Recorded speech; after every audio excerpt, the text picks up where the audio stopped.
You know what all these flashbacks to Laguna remind me of? It's kind of like the movie Highlander, when we'd periodically go back in time and look at all the major events that define Connor MacLeod's life up till now. Or, say, Lost, where the characters flash back to meaningful events in their lives. They allowed us to see the characters in other times and other places, interacting with new characters and dealing with unusual situations so that we could get new insights and perspectives on their backgrounds and motivations. Unlike Final Fantasy VIII, where none of these goddamn flashbacks contribute a single, solitary thing to the main storyline at all. I mean, seriously, who are these people? Where are they? What are they doing? What do they want to do? How does any of this relate back to anything? Like, alright, I know there's a lot of game left. There's like 3 discs of game left to go. And there's probably some way they could find to tie all of this meaningless shit together and have it make total sense.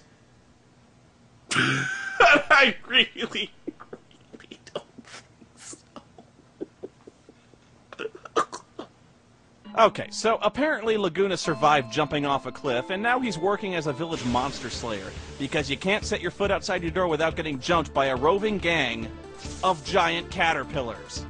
Yeah, giant caterpillars. This game is fucking retarded. What are they gonna do? Eat your fucking shrubberies? Everyone, listen to me! We must send away for a warrior from distant lands to help drive these giant caterpillars away. If we delay much longer, they might turn into giant butterflies! You know, anything else I might have believed, like orcs or werewolves or wolverines. But caterpillars? There's a ton of them! They're in like every fight I had in this flashback. How do you get ambushed by fucking caterpillars? You're just walking around a completely empty village and holy shit, caterpillars! How do you not see 16-foot caterpillars coming? It's not even like they're taking an aggressive posture. Look at them. They're totally laid back. And you know what really confuses me here is the way the music does this really weird shift from horrible, brutal, graphic violence to tender, sweet love music.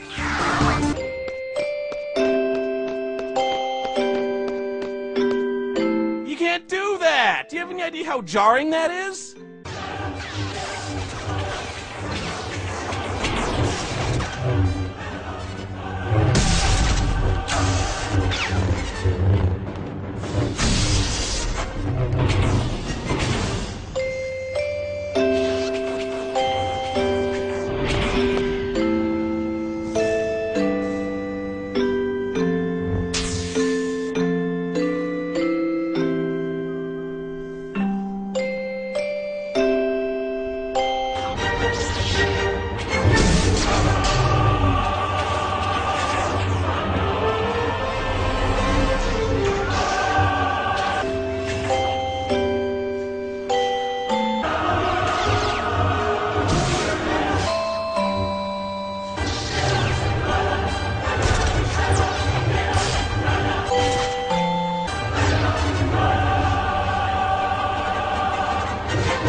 Anyway, once you go to the bar, Laguna's old friend Kiros shows up. And what a coincidence! Kiros is our next contestant on Boy or Girl!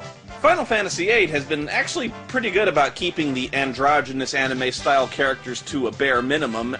I'd be on the fence about Irvin if he didn't clearly have a man's name, but as for Kiros, well, frankly, I have no idea.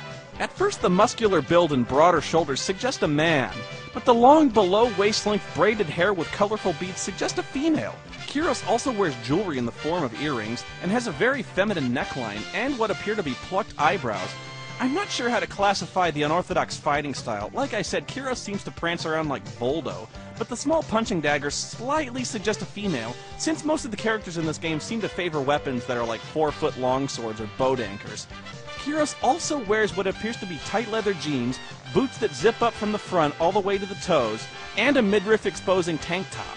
Let's see, form-fitting clothes and a leather fetish, and yet I haven't seen a single solitary nude picture online of a female Kiros with Renault Aquistus or selfie. Then again, Kiros is a minor character. See, I want to go with my gut, but I need to trust the lack of porn. I'm sorry, I just need clearer evidence of breasts, so I'm gonna say... boy! Yes! Yes! Laguna ropes Kiros into patrolling the town with him, which is really just consisting of running to the edge of the town and back, and dealing with random encounters. But since I refuse to waste my time with killing giant caterpillars, I've enabled the Encounter None ability I learned from the devil, so I never run into any monsters except bosses now. And that raises kind of an interesting point. If a character is protected from random encounters, how far can he exactly confer that protection? Is it like some kind of radius? How big exactly is that radius? And trust me, removing all the random encounters shaves like 20 hours off this godforsaken game, but that doesn't stop it from doing everything it possibly can to bog the narrative down in endless scenes of dialogue, because Kiros never stops talking the entire fucking way. He explains that he can get Laguna a job at the popular Timber Maniacs magazine as some kind of tourism correspondent. Oh what, you're just gonna leave and abandon this village to the ravaging giant caterpillars? Laguna asks Kiros how everyone else is doing. Ward, despite months of tickle therapy, never managed to regain his voice, and he currently works as a jailer. Julia, the piano player Laguna had a crush on, instantly forgot about Laguna's sorry ass the minute he disappeared, and married some guy named General Caraway. So that means that Julia is Renoa's mother! Wow! That really doesn't have any significance on anything. And let's see, there's a lot more boring talking that goes absolutely nowhere, and eventually the flashback just sort of peters out. The main characters wake up in some kind of Galbadian prison, but now you're in control of Zell. At first there's like a moment of panic, like, oh no, Zell can't be our backup hero, can he? No way. But then you realize the game is just trying to desperately hold on to the tiniest shred of suspense that Squall might really be dead. And he's not, of course, because 10 seconds later, we see Cypher slapping the shit out of him in another prison cell. Okay, does anyone want to tell me how Squall somehow managed to survive being impaled through the chest with a 5-foot spear of ice? Because that kinda kills some people.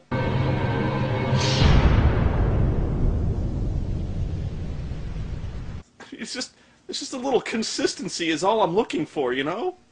Cypher proceeds to feel Squall up, and then straps him to some kind of vertical platform and proceeds to torture him with electrical shocks. Gosh, you know, that looks kind of familiar, doesn't it? Apparently the sorceress is really paranoid about the seeds being specially trained to take her out, and she wants to know what's so special about them. And Cypher, being a whiny bitch who never finishes anything, doesn't know because he never graduated from the seed program. Really, you want to know the secret to being a seed? Yeah, if Irvin and Zell qualified, I don't think there's much to it. But of all the people you could have chosen to torture, you chose Squall?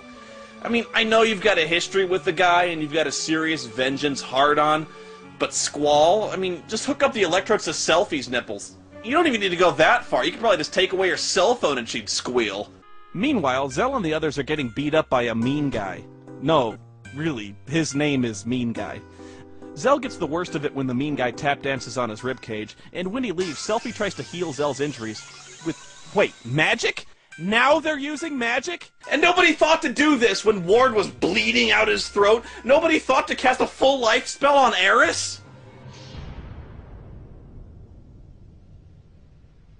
I mean, it's just not fair. You know?